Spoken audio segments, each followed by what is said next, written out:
This week on Filthy Hope.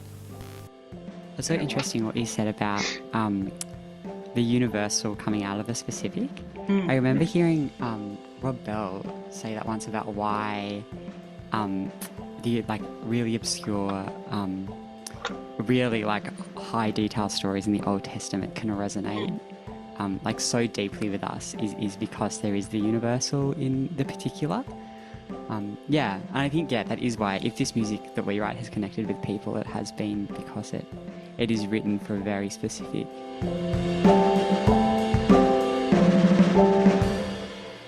This episode of Filthy Hope is produced with the support of our Patreon members. If you want to support us here at Filthy Hope Studios financially, the best and easiest way that you can do that is to head over to patreon.com/filthyhope and become a patron.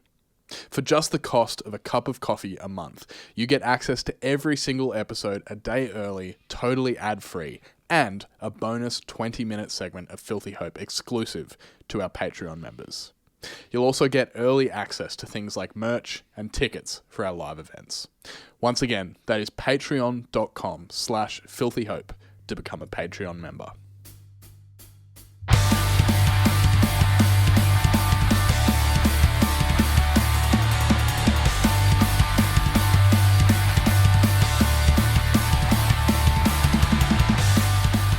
Hello and welcome back to another episode of Filthy Hope. On this podcast, we spend time in the grey spaces where Jesus, life, and culture intersect. I'm your host, Pastor Jonty, and on this episode of the podcast, we have two very special guests who will be joining us very shortly. Gabi and Mikali from the music collective Marion St, based out of Leichhardt Uniting Church. If you're a Uniting Church native, then no doubt you might have heard of their music in recent times with their handful of releases that have been coming out so far. And this was just a really great conversation that I got to have with them around where their music comes from, what their musical backgrounds have looked like, and how the creative process of being a musician and a writer interacts with their faith and their discipleship journey. We're going to jump straight over into that interview right now, and I will see you on the other side. Well, welcome to the show. We have two very special guests. I might get you guys to introduce yourselves to our audience. We have Mikali and Gabi from Marion St. Welcome. Thanks for having us. Yeah, thanks for having us. So maybe, Mikali, we start with you. Do you mind introducing yourself to our audience? Yeah, my name's Mikali Anagnostis. My pronouns are they, them. I live on unceded Darug country in Glenbrook, just outside of Sydney in the lower Blue Mountains. I am part of Leichhardt Uniting Church and part of a worship collective or a sacred arts collective called Marion St that Gabi and I run together. Awesome. And Gabi?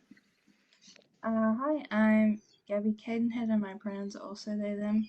Often I drop the last name in Uniting Church circles though, because I'm like, I don't want you to know that I'm a preacher kid. I'm my own person. But you get the sneak peek of that's my real name.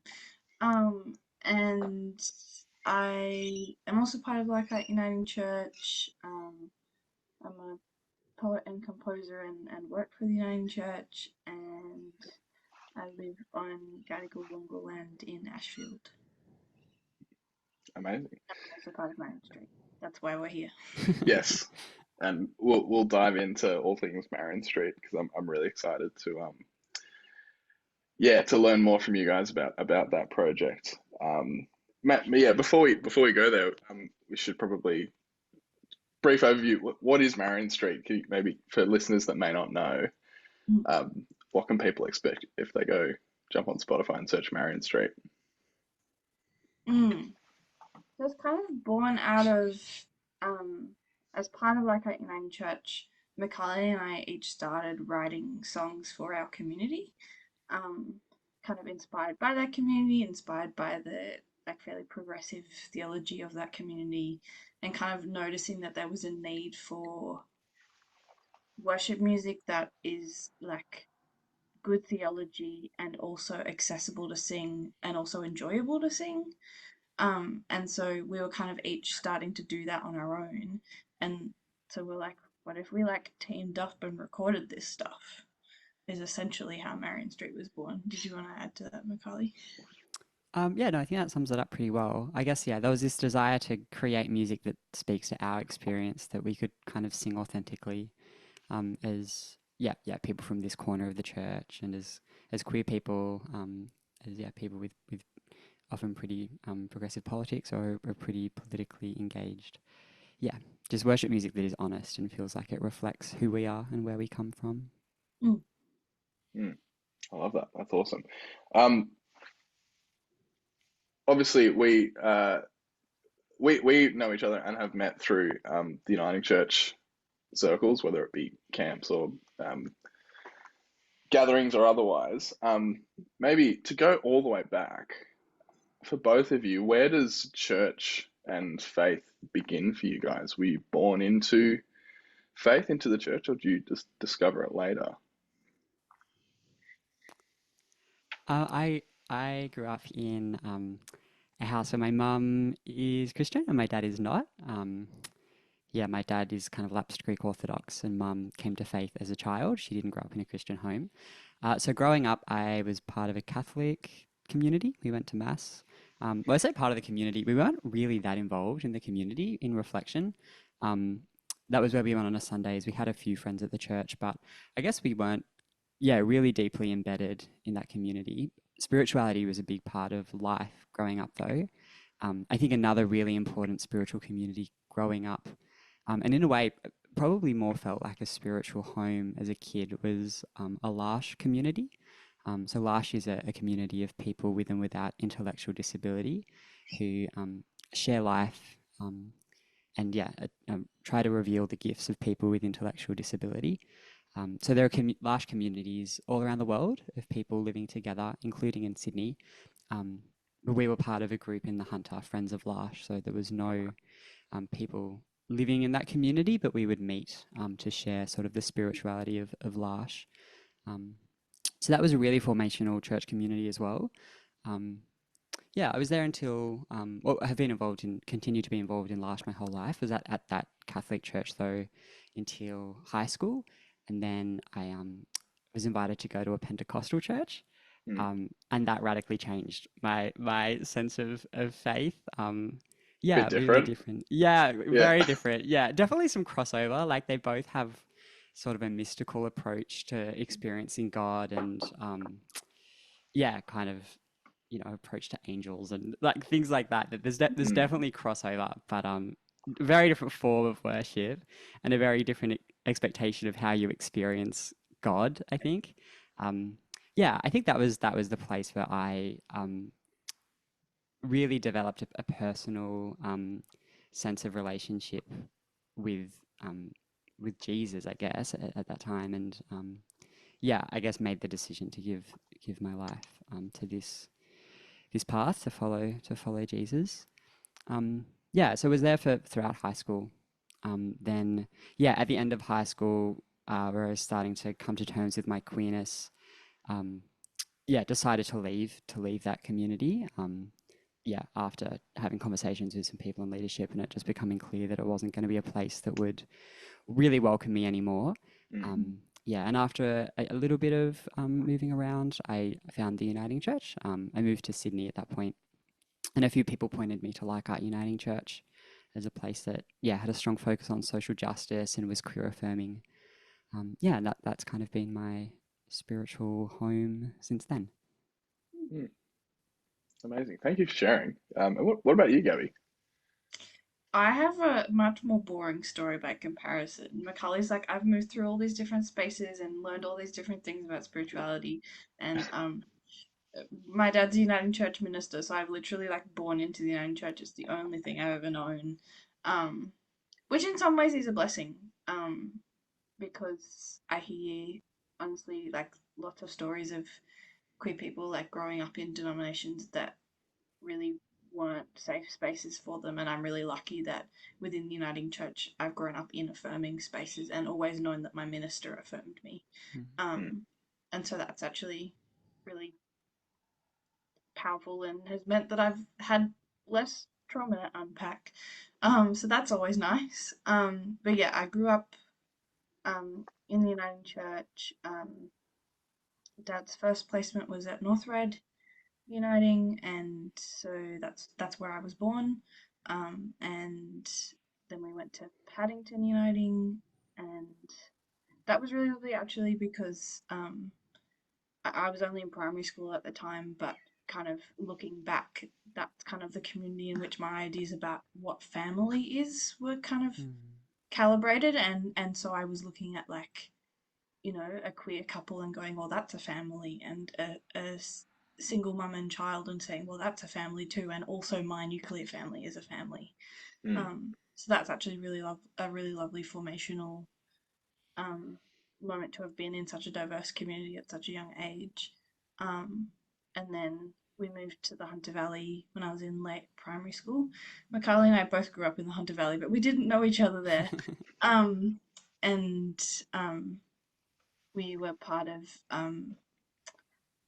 uh, the Maitland East Side congregations in the Hunter Valley, so mostly went to Wesley Uniting in East Maitland. So that's where I spent my teenage years.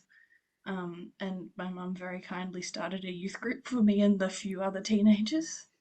And then kind of moved to Sydney in 2016 to start uni. And I had a very clear sense of I know there's a Uniting Church group on university campus somewhere and I'm going to find it. And stumbled into Christian Students Uniting and haven't left. So that's kind of like weekly Bible studies, building community, making social justice actions happen, and participating in protests and stuff. And kind of asked around like, what churches are you guys connected to? And that's how I got connected to Leichhardt Uniting, and I'm still there. Amazing. And for both of you, being sort of, I guess, at the very least in and around churches from a very young age, Mm. was music a big part of that going back? And I guess maybe at what point were you both aware of the kind of interaction that music and church have together? Was that something you were aware of at an early age, or did that kind of emerge for you later? I think singing hymns has always been my favourite part of a church service for as long as I can remember. Um, and obviously, as a small child, that was often like we're literally reading from the hymn book and it's only the old Mm. stuff. But also, there's something about the old stuff as well. That's the Um, best. Yeah. yeah, like sometimes I'm like, not quite sure if I like that lyric, but yeah. Yeah. Um, there's something about the way that like it connects you to tradition in some ways. And so I was starting to like learn instruments in primary school, and then as soon as I was decent at them, it was a hey, would you like to play at church? Um, Yeah. I think especially so with many people have that story of like, I don't know if they're in primary school or early high school, and then all of a sudden, oh, that person plays an instrument. Do you want to lead worship? It's like, oh, Very quickly co-opted. okay. Yeah, exactly. Yeah. when you're a minister's kid and a musician, there's no choice. Yeah. That's where you end up. Yeah. Yeah. Yes, I think music's always been a really important part of spirituality for me. I think it's something that I've always felt like I can participate in. Um, Whereas like some other parts of worship, it kind of feels like it's other people doing it up the front that we're kind of being led Mm. in. Whereas singing together, it just connects us. And yeah, I've always just have been obsessed with music, so that's always been my Mm. favorite part of church. Mm. I'm hearing you say that it's almost um inherently it's very participatory, like everyone Mm, is involved. There's something about even if you're not playing an instrument, just singing with a room full of people that is inherently everyone is like, you can't stop me from singing. Like, yeah, everyone is involved. and especially as I was always a quiet kid, and most people would probably describe me as a fairly quiet person still. But when we sang, I felt like I could let loose. Mm, mm, yeah. What about you, Mikali? I grew up in a pretty musical household. My dad's a guitar maker, and we had lots of music Oh, around. cool. So music was always a big part of my life. Um, I think at mass growing up, I never found the music particularly moving. There are some songs that I remember, a few songs, that still slap, like Servant Song, still a ripper. Um, yeah, but I don't think I really connected much with that musical tradition of just the organ and the hymns. Um, yeah, when I joined the Pentecostal church, though, obviously, like it has such um, a primacy really in that form of worship. In that yeah that within that kind of liturgy, the music, they would never use the word liturgy, but I'm gonna dub it as that. Yeah. Yeah, and I think that's when I really realized that these two things can exist in the same space, and yeah, can have. I guess I can name that experience that I have in music as an experience of God, um, and yeah, it can have a really sense of deep connection with the divine through music, and that's when I started writing music for church as well. Was also writing music from a pretty young age, but never for church. Never like even thought about, considered that was something that you could do until joining the Pentecostal church, and that was really encouraged. Yeah, I became really really deeply involved in the the music there. Um, yeah, was a worship leader in that band. Yeah, then yeah, that's continued into the Uniting Church. I think we have a very different culture around music in the Uniting Church in many Mm, ways. But I think one thing I appreciate about it is that it's a lot more inclusive. I think there's mm, this culture, they call it a culture of excellence, Mm. which yeah, I appreciate. I appreciate that often does make for a really seamless experience of worship. But often it means that the people who get to be on platform and producing music have to fit into a pretty small box. Yeah, in their musical capacity, the way they look, the way they sound, like it has to all kind of fit this mold. Um, so yeah, it was liberating being able to move on from that and yeah, grow into a tradition that is more inclusive and can speak to the people in the room a bit better, I think. mm. Has that, I guess that posture of inclusion, Mm.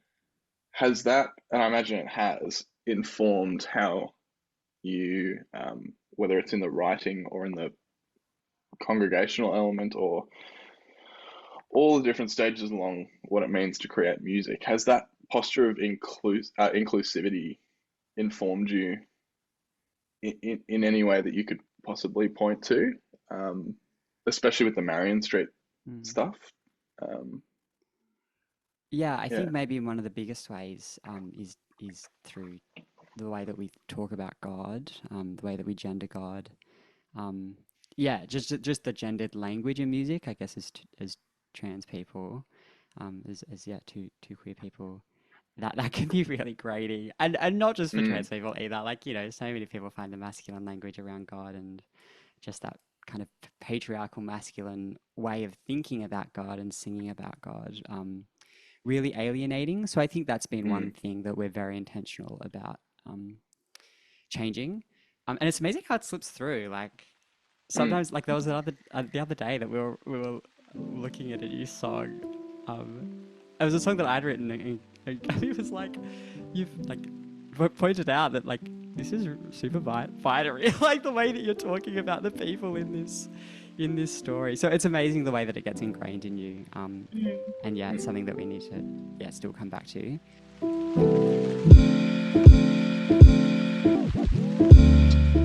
This episode of Filthy Hope is brought to you in partnership with the new podcast from Filthy Hope Studios called Into the Word. Rev Ness and Pastor Jonty, your hosts here on Filthy Hope, will be hosting short, sharp conversations around a single piece of scripture, helping you on your daily journey to dive deeper into the Word of God.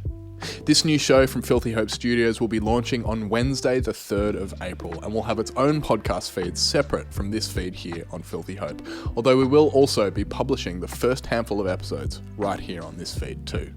If you're watching us on YouTube, then Into the Word will be coming to you right here on Filthy Hope Studios. So we invite you to tune in with us from April 3rd as we bring you weekly bite-sized doses of Bible, helping you on your journey into the Word. So I think that's one thing. I think then, just like as well, making it something that is singable, which I think is something that I find difficult with the hymns sometimes, like having to jump up 3 octaves between two words. What do you think, Ab? I feel like at Leichhardt Uniting Church we have a really good ethos of, we're really lucky to have a bunch of great musicians, but none of us are trying to achieve perfection. It's this really good balance of, we want to make music together and it would be nice if it was good music and we want to have fun with it, but also the purpose of this is to lead the congregation in worship, not to like show off our musical skills or like make the best version or arrangement of this song as possible. It's very much like we keep in mind what the purpose is, and that purpose is connecting the community to each other and directing them towards God, right? So it's not about let's play the flashiest flute line ever. I could play you a bunch of semiquavers if you wanted to, but that's hard to sing to, so let's not do that. I think that's specific to Leichhardt Uniting Church, but also I think comes from, it's just always been, for me, the singing is something that everyone in the congregation participates in, even when it was just one person at an organ and no one leading the singing, and we're just trying to fumble through as non-trained musicians together. There's something about, but we're all doing this together, even if it's imperfect, and it's the together part that's important. I feel like that's a fairly consistent thread through church spaces that I've been in, and so therefore it kind of is a no-brainer that that's how we'd approach Marion Street. Yeah, and to pick up on that, I think that that was kind of, I guess, sort of when we decided to release music together and we're talking about what that project could look like. That was probably one of the guiding ideas, was to have voices that aren't usually heard in Christian music. The name Marion Street is the name of the street behind our church, and so I guess it was this idea of trying to gather the voices of people who aren't often on the front steps of the church, who aren't the front face of the church, of trying to create music and worship resources that come from the edges of the church. Yeah. Oh wow. I mean, because I had Googled Marion Street when it launched, and I was like, that is really familiar. And then of course discovered that it was the street. But I actually hearing you explain, I guess the thinking behind that as a title, that really resonates. Could you maybe like take me back to what it like the process of, I don't know, I always find it hard to explain these sorts of things because it's never like A, B, C, bang, done. But like, take me back to before Marion Street had been launched. What were the things, what was going on for you guys in your communities that was causing this desire to do something like launch a sacred arts project? What were the things that were pushing you in that direction, and what was there a point at which you sort of knew, okay, this is what we're going to do?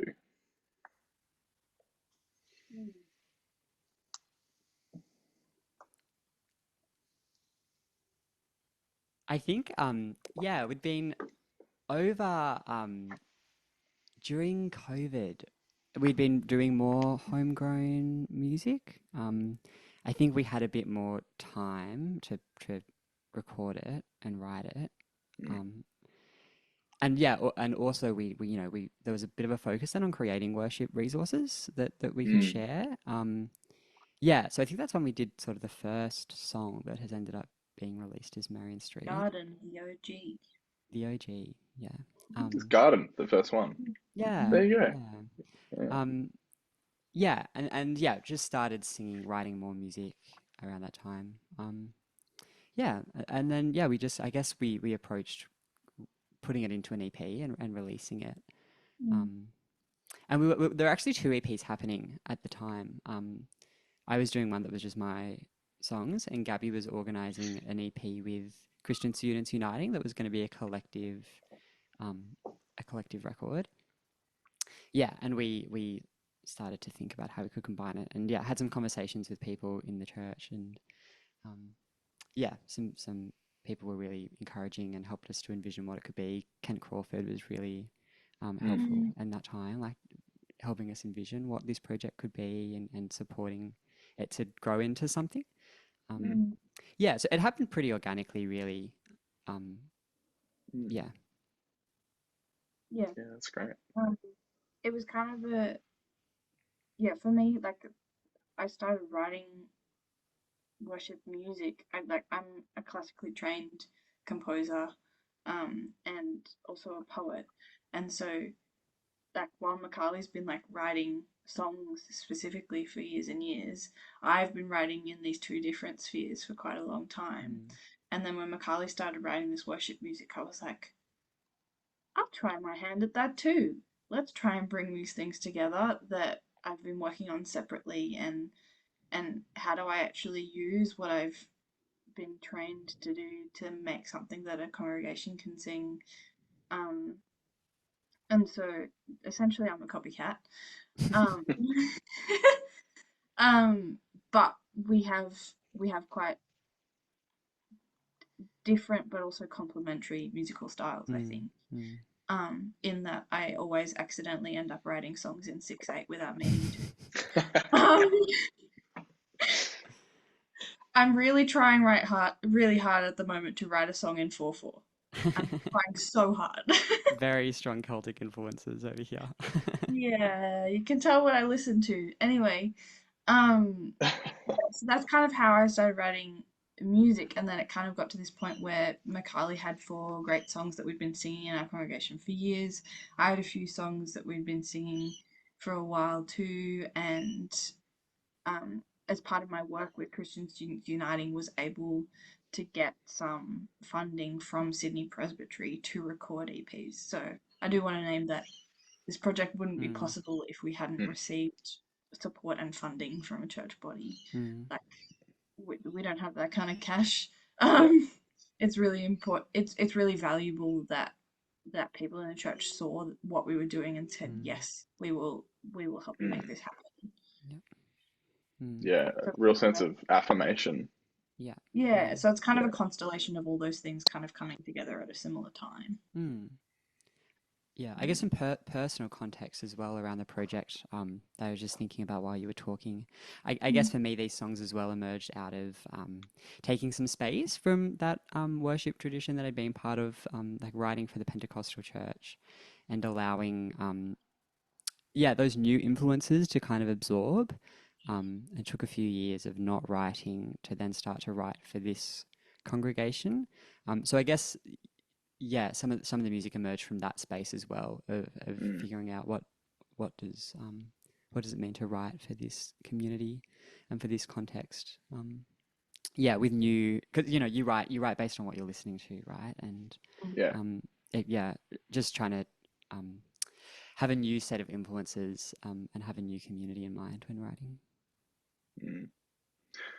I'd be really curious to hear from you, Mikali, in terms of I can't even I'm trying to wrap my head around how different it must be writing worship music for a Pentecostal setting to the setting that you're in today.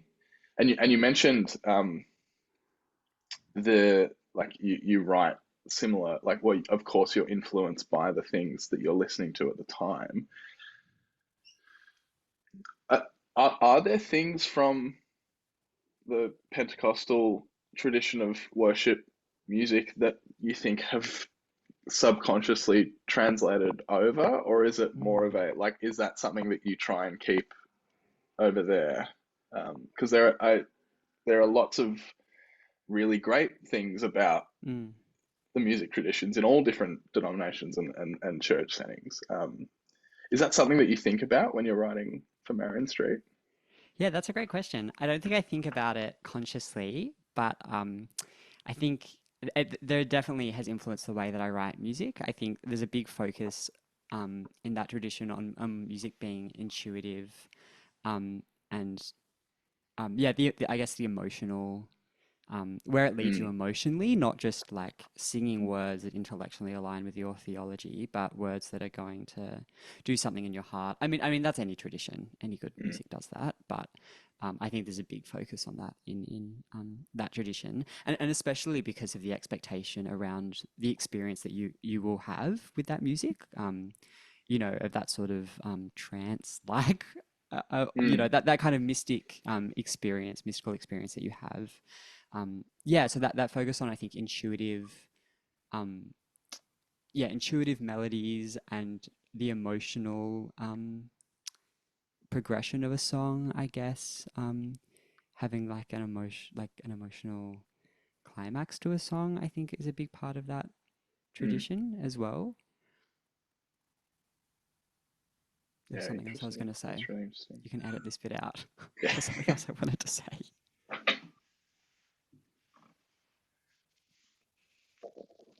No, it's gone. It's gone.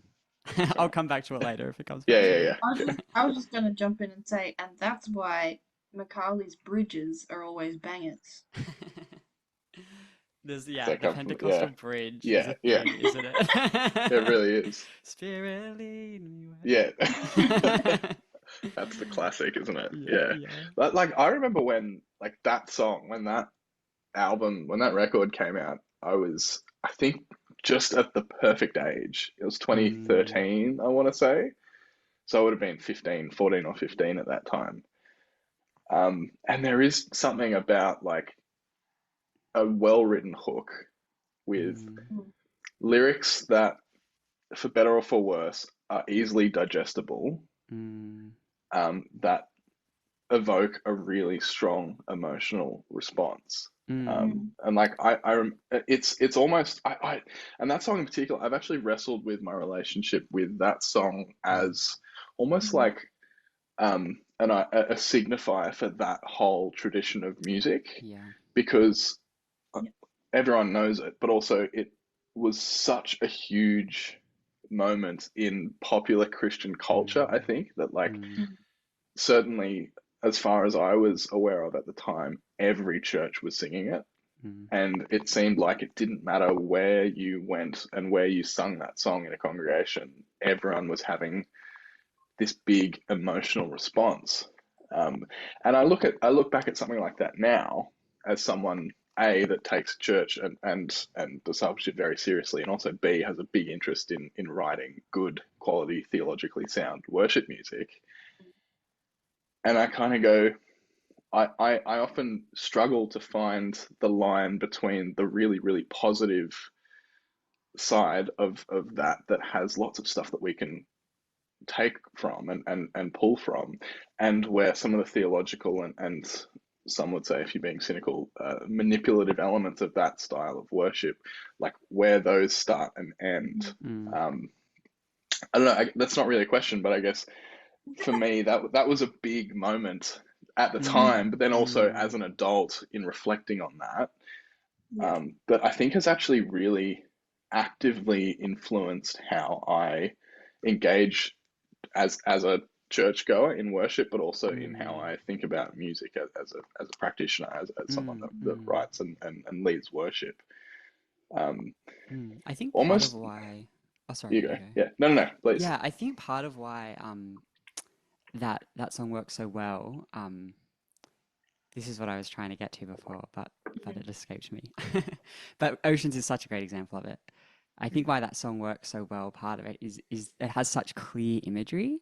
I Mm. think Yeah. I really noticed that like worship leading in that space is the songs that had one clear image that people could connect to, and an image that it came back to. Those were the songs that seemed to really move people. So yeah, to connect to your earlier question, I think that's something that we can learn from that tradition, is the importance of having a central image in a song, and yeah, it doesn't have to be saying something theologically. It can be an image, of your, that gives life and form to your relationship with God and to what God is doing in the world. Yeah, and just to be able to meditate on an image is a really powerful thing for a worship song to do. But yeah, I similarly did struggle with like that tradition of music, and yeah, that song Oceans as well. Like I find it so hard to sing now, Yeah. and definitely had a bit of grief around like that music and not feeling comfortable singing it anymore. Because I think for a while when I did leave that tradition, was still singing that kind of music, and then took a break from it. Mostly because I think of where I was just in a house where I couldn't belt out CCM anymore at the top of my lungs. Yeah. Yeah, but then when I came back to it, I like just found it really hard to sing, and was really sad about that actually, because it's like that music does facilitate an experience that a lot of other music doesn't. Yeah, I think I've since returned to that music. I think like with a bit of distance from it, and felt comfortable around it. But a lot of it feels. I mean, there are some beautiful, incredible songs that have come out of Hillsong and churches like it that I do really love. Yeah, but some of it doesn't feel substantial anymore. Like, I don't know if that makes sense. Like, there's nothing that feels harmful about the lyrics. But sometimes it's just trying to convey something about God that doesn't feel sturdy enough. Or sometimes feels dishonest. I hope this is okay to say. But like, singing lyrics like, oh, God, you're good all the time, and you're never gonna let me down, and you're never gonna let any bad thing happen to me. You're always good, and you're always powerful, and you're always in control. Like I feel like singing songs like that, sometimes we don't look at the world when we sing worship, and like how can you sing that when there are bombs falling in Gaza? The God is always good, and the God is always in control. And I think there's a tendency to sing worship that rewrites our experience of the world. And there's kind of a tradition in doing that. Like I think a lot of the Old Testament is sort of rewriting the story of Israel and why they went into exile and why all these things happened, like trying to make sense of an experience retrospectively. But there's a danger in it too, because we can end up saying things that can be quite harmful from someone else's experience, or just are not honest and don't speak to our reality. I think worship music needs to be able to connect with our reality and come from our experience, and not wash over our experience and invalidate it. Yeah. I can tell you that my little uniting church with barely any young people in the Hunter Valley was not singing Oceans in 2014. I heard Oceans for the first time like 2 years ago. Lucky you, yeah. But I think for me, it's really interesting to think about what is it about that music that draws people to it, or doesn't connect with people. I've not really ever connected much with Hillsong stuff. Partly because I haven't been exposed to it as much as other people have. I haven't been in as many spaces who are using that kind of music.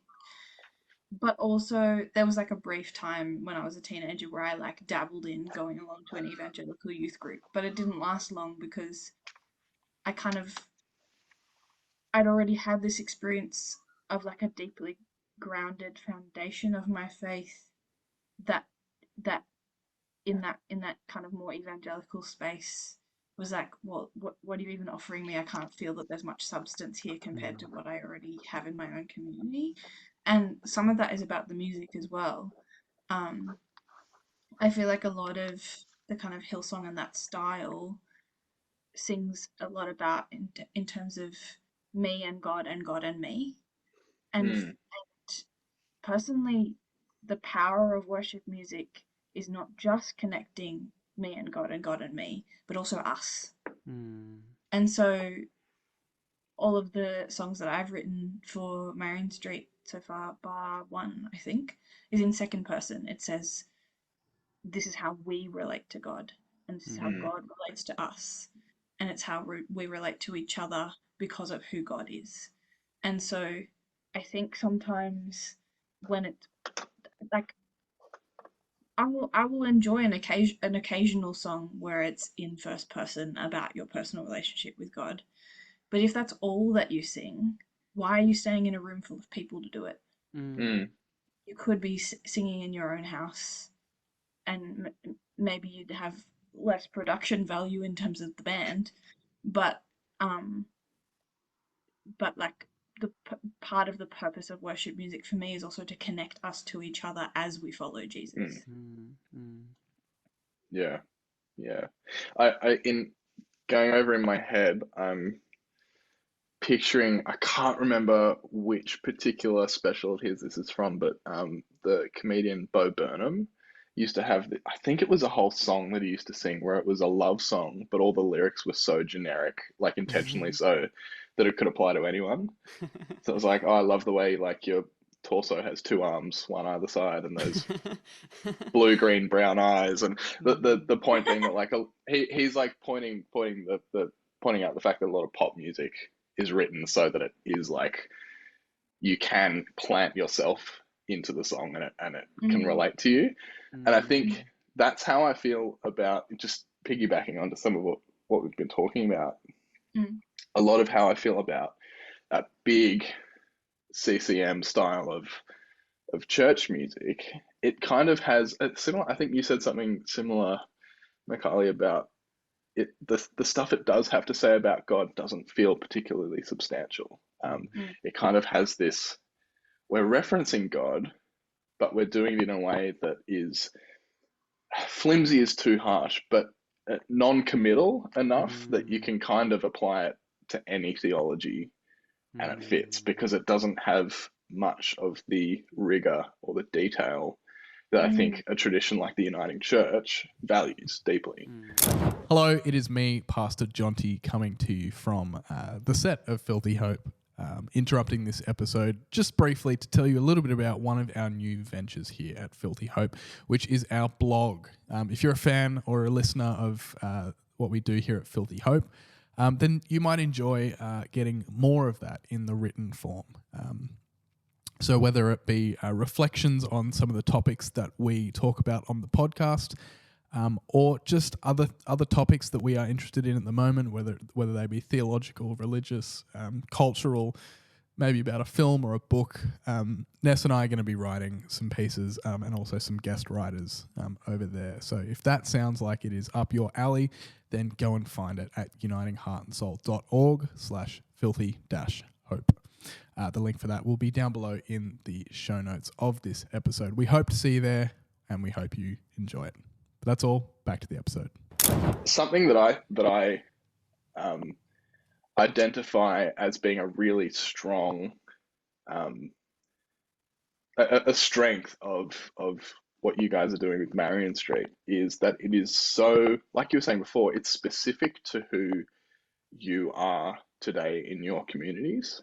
And I think, certainly for me, the art that I resonate with, and any art that I've made that has been even remotely okay, has always come from being honest to where I am today and being true to the things that I'm feeling, the conversations that I'm having today. And I think I'd be curious to hear what you think about this, actually. But I think that if we want, here's a buzz phrase for the algorithm, the future of worship music. But if we're talking about the tradition of worship music in the Uniting Church, I really do think that the stuff that is resonating and the stuff that I think will carry us forward is stuff that is specific to who we are today, and not, as we kind of identified, this more broad non-committal style of worship music that kind of references but doesn't actually hold on to some of those, whether it's theology or community-based stuff or social justice like focused lyrics or whatever. I really do feel like, and this is something that I think you guys do really well with the Marion St records, is it feels grounded in a place and in a community. I wonder if you guys have thoughts on, like, is that a conscious thing that you're trying to do?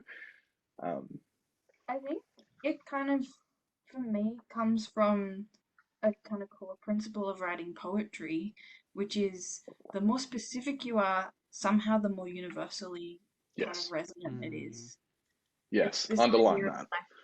like, yeah, Yeah. write it, repeat it over and over until somehow Yeah. that's Yeah. and so it's kind of about like when you read a poem, you're reading someone's very specific experience, often of quite like an intimate and sometimes internal or sometimes in their body, like kind of moment, and yet you see yourself in it because we all like have bodies and have internal experiences, and like that's not true of every poem all the time, but there's something about being able to name something in such a specific way that people go, oh, I haven't thought about it in that way before, but I know what you're talking about. That's kind of principles of writing poetry, but I think it's kind of similar for songwriting as well. Our music in particular has emerged from this specific community, partly because we've looked around the room and gone, what music do these people need, and we want to create it for them. But also, I think sometimes I'm sitting down and I'm going, okay, what music do I need right now? What messages am I not receiving from the music that we're already singing? And or like there's quite a close relationship for me between my poetry and my songwriting. In fact, I steal bits of my poems and they sometimes become songs. And so it's kind of like often it starts from a quite internal personal place of actually what do I need to know about God right now? And then the next step is okay, and what does my community need to know about God right now? And where do those things intersect, and what image can I use to kind of unify us around something that we can sit with together. That's so interesting what you said about the universal coming out of the specific. I remember hearing Rob Bell say that once about why the like really obscure really like high detail stories in the Old Testament can resonate like so deeply with us is because there is the universal in the particular. Yeah, and I think that is why if this music that we write has connected with people, it has been because it is written for a very specific context. I think we're both going on journeys as songwriters. Like we both still have so much growth to do, but we know our community pretty well, and we've drawn from that. Yeah, and what you were saying about the future of music, I really hope that's true. I think it allows people whose experiences haven't been heard in music before and haven't been shown to find a voice. I think it's a really exciting moment with queer people in music in particular. Like, with Semler getting to number one in the Christian music charts and Flamey Grant getting to number one, that these microcosms in the church can now have voices that are writing for them and speaking for them where we haven't before. Yeah, I think there's more of a focus on it, and I think like less gatekeeping now around music. I think the digitalization is that how you say that word? I'm not sure if I put an extra syllable in there, but anyway, like digital streaming has meant that that's possible now, that you don't need to be signed to a record, and people like Semler and Flamey Grant can produce number one records. So yeah, that's a really exciting moment, I think, that we're in where particular communities can have music written for them. Yeah.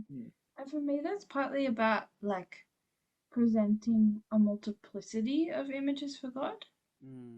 Is I think a core part of how I write worship music. So I think for example, everyone is familiar with the image of Father God. I don't think there's anything inherently wrong with that, but the problem is that we've had only Father God. And so I'm really interested in providing, like, what if we thought about God as gardener, or like God as mother, or like just all the different varied and non-gendered and genderful ways that we can think about God. And so I, I personally, I'm happy with people using any pronouns for God, but I will default to they, them, because for me that kind of encompasses God's plurality and kind of beyondness of gender. And so we're creating music that uses that kind of language, and therefore perhaps is facilitating a different kind of way of connecting to God for people, because we're using different language to get there. We're using, like, we're not confined to God is Father, we're kind of expanding beyond to what other ways can we relate to God through language and through singing about it together. Mm. And if people do want songs that refer to God as Father, good news. Most of most of worship music does so. So like I find But hundreds of exactly songs. exactly, and so I find the argument of like, and it doesn't happen very often, but when I come into contact with people who, it's not that they're pushing against this uh, really important positive move to use different language around God, but it's more just like, oh, well, don't take my songs away from me. It's like, there are hundreds, literally, probably thousands. And I think that comes down to, again, that idea of, particularly in congregational worship, particularly in liturgical church settings, that it is specific at when it is at its best, it's when it's specific to the community that is gathering. And specific to the community that is gathering has no like prescribed, oh, you must refer to God in this way. Because as soon as we start referring to God in one prescriptive way, that is, anything outside of that is deemed as theologically incorrect. Oh, congrats, you missed the point. Because as soon as we put labels on God, we've entirely, like, we've made an idol out of God. We've made God something that we can wrap our heads around and understand. And I think God finds that hilarious. I think, Have either yeah, of you read How Not to Speak of God by Peter Rollins? no, I He's like haven't.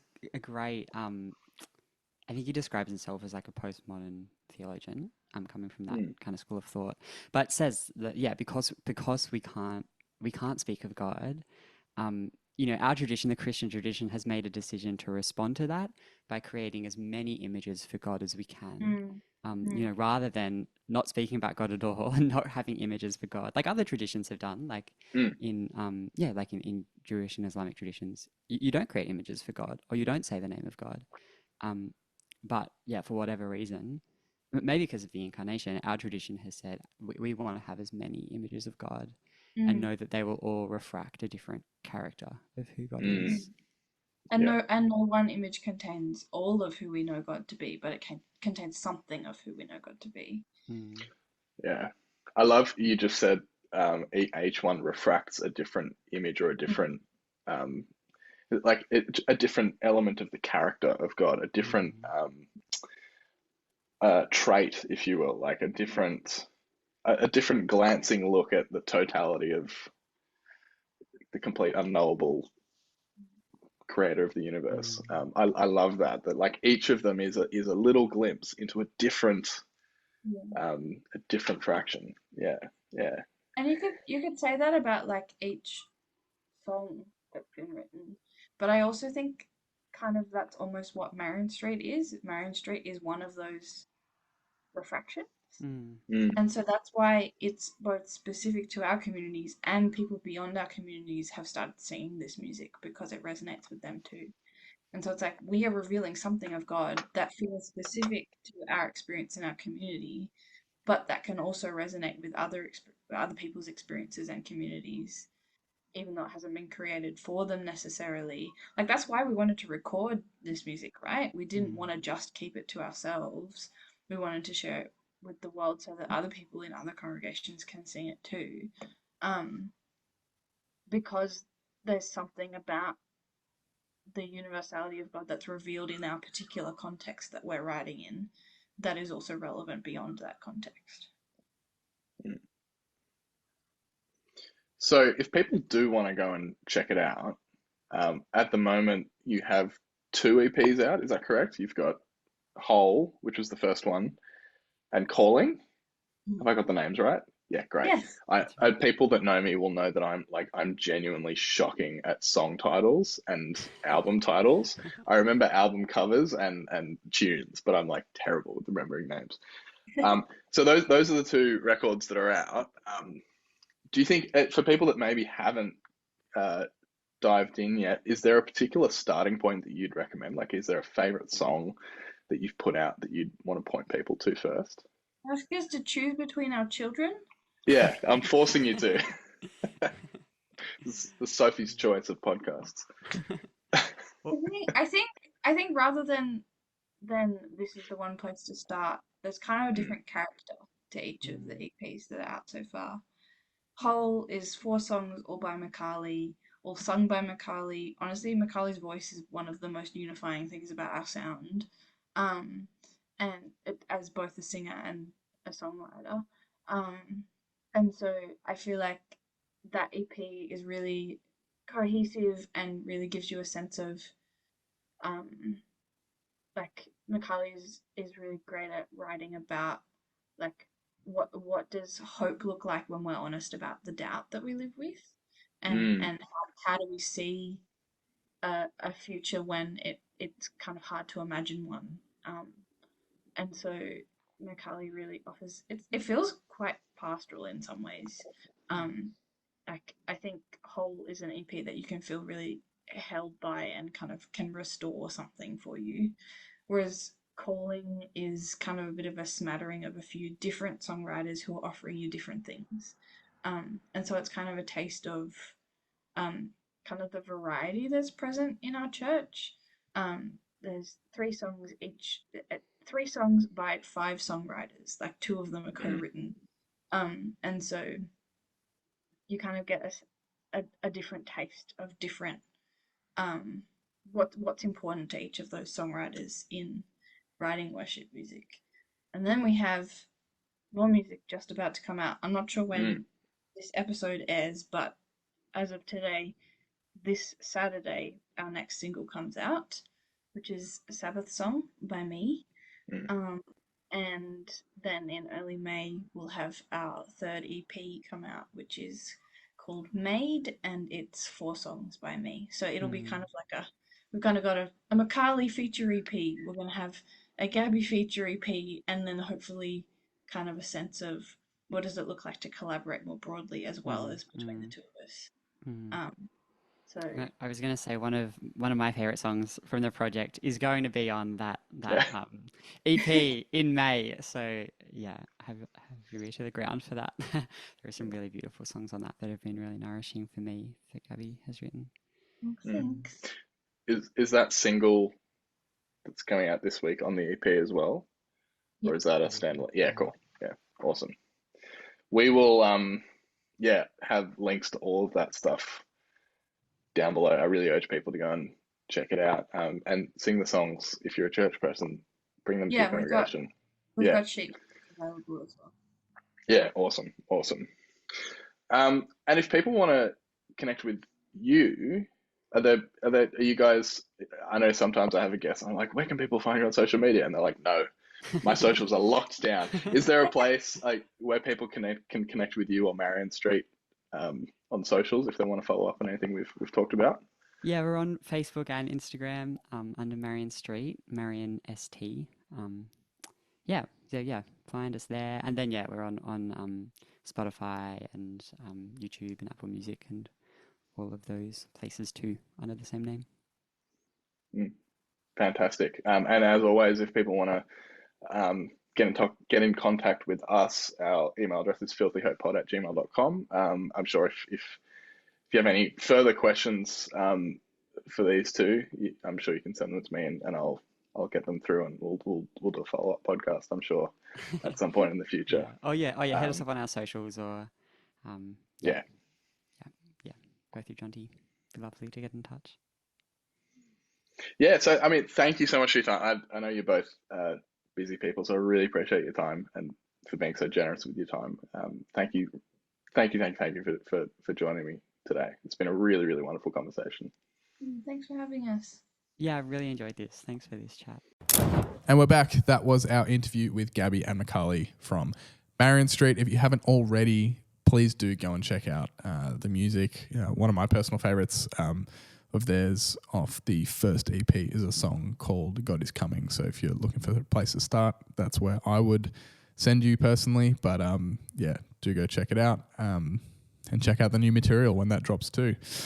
If you want to go and speak to Gabi and Mikali in person and hang out and hear a little bit more of some of their wisdom on the topic, Uniting Creative will be hosting a creative workshop coming up on the 1st of June in Glebe. There will be some details for that down below. Gabi and Mikali are both on the panel of special guests there at this workshop. There are also the other guests that will be there. Joel McCarrow, Radical Superman White from Leichhardt, amongst a number of others. So if that interests you, links for that will be down below. Do go and check it out. Uniting Creative Workshop featuring Gabi and Mikali, who we just heard from. Before we wrap up this week's episode, I thought I would take the opportunity to answer a question from a listener. So this question comes from Jack. How you going, Jack? Thank you for the question. And he writes, Jonty, I know you've mentioned a while ago that you thought about leaving the church at some point. Can you speak more about that process and what made you stay? I certainly can, Jack. That's a great question that I've gotten a couple of times in recent weeks, actually. So I thought, what better time to address that again than right now on the podcast. So like Jack mentions, it would have been probably 5 or 6 years ago now. I found myself in a situation that I was very seriously considering leaving the church, and by in conjunction with that, leaving the faith as well. I won't go into detail because I think that is a whole podcast in and of itself, unpacking that story that we're planning on doing at some point in the future. But the short of it, I guess, is that I found myself working at a church with people that I no longer found it safe to be around, and a bunch of other people also no longer found it safe to be around. And it was my job as an employee at that church at that time to deal with that, which included both pastorally caring for the people that were affected, but also dealing with the issue that had been brought up about this particular person, which sadly for everyone involved ended up in that person moving on from that church. And so that was, I guess, just a straw on the camel's back for me at that point, having gone through some tough experiences as a young adult, including the mother of a very close friend of mine passing away and not having good answers for them, being their Christian friend as to why that would happen to someone like that. And I just found myself really struggling, and the place that I usually, up until that point, had gone to regather my strength and recalibrate and talk with people and find solace and comfort in was the church. And all of a sudden I found that place to no longer be that for me anymore. And so, it was really tough for a long time, not feeling like I could go back to that previously safe place to explore and unpack some of the difficult faith-based questions that I was having. And so I did think about leaving. And to answer the question, Jack, the only thing that kept me for a while was the fact that I was being paid to be there. It was my job. I had to. Otherwise, I probably would have bailed a lot earlier. And, I have a handful of mentors that were with me, are still with me today, that I had at the time, that really guided me through that. And I think the biggest thing that I learned in retrospect, that they helped me realize, was that it wasn't the church that hurt me. It wasn't God that had hurt me or abandoned me, and taken away that place that had been so important for me. It was other people. And I've heard, there's a great podcast that I think I've mentioned a few times before on Filthy Hope, which is The Basement with Tim Ross. And I remember hearing a story on that podcast at one point a couple of years ago, or an analogy rather, about exactly this problem, about when you are hurt by the people around you at church. What do you do? And he used the analogy, well, if you go to a restaurant and you get food poisoning, you don't just stop eating food. It's not the food itself that hurt you, it's the people that prepared the meal. It was that restaurant. So instead of, it would be a ridiculous thing if you go to a restaurant and you get food poisoning to then say, I'm done eating food, because you need food. Without food, you die. And I think as a Christian and as a person of faith, you can't live without that food. And the food for me was my relationship with Christ, but also the community that I found in God, that I found in church rather, in the community of God. And coming to realize that it wasn't the church as an institution, or it wasn't God that had put me in this difficult position, but it was people. And so therefore, don't give up on what the church has to offer. Don't give up on God, but rather put some boundaries in place with that restaurant that gave you food poisoning. You don't have to go back to that restaurant and eat the same food and get food poisoning again. You don't have to keep seeing that one person all the time. It is okay to put boundaries up between you and other people that have hurt you. Was a really big, important lesson for me that has proven, as I've grown and developed and gone through the rest of life since then, in the last 6 years, has proven to be a valuable lesson to learn. So, yeah, and now here I am now, and in a healthy, vibrant church community and community of followers that I deeply value. And I think a lot that's probably similar for a lot of people, that, even when the faith-centric stuff isn't firing on all cylinders for you, it's the community that keeps you there. And for me, that was really important. So thank you for the question, Jack. Really appreciate it. Like I said before, this story that question has brought up is something that we will probably revisit in more detail over a longer full episode format. So thank you for the question. Really appreciate it. It's given me a chance to sort through some of those thoughts in a preliminary sense before we dive into it in a full-length episode with Rev Ness. If you're listening and you have any questions about whether it's about this conversation that we've just had with Gabi and Mikali, or anything related to that episode, or really just anything related to any of the stuff we talk about on this show, if you want to be involved and send through a question, we love answering them if you want to do that. The place to do that is either on our private Facebook group, the link for which is down below, or you can email us at filthyhopepod@gmail.com. Next week, Rev Ness will be back. We have a special guest in the studio, which I will announce during the week. Although if you're listening to this later, you will already know who that is. And Rev Ness will be back. So any of those questions that are directed for her, we'll pass those through and get those through to her as well. That just about does us. All the links for everything you need to know about Filthy Hope are down below. Feel free to get in touch about anything that you might want to know about what we're doing. And if you're a listener of Into the Word, I will see you tomorrow for that with Rev Ness. Otherwise, that just about does us. We will see you next time. This was another episode of Filthy Hope. This is a prayer for the people who want to give up, who have been hurt beyond repair and cannot bear to see your face in anything. Find peace in letting go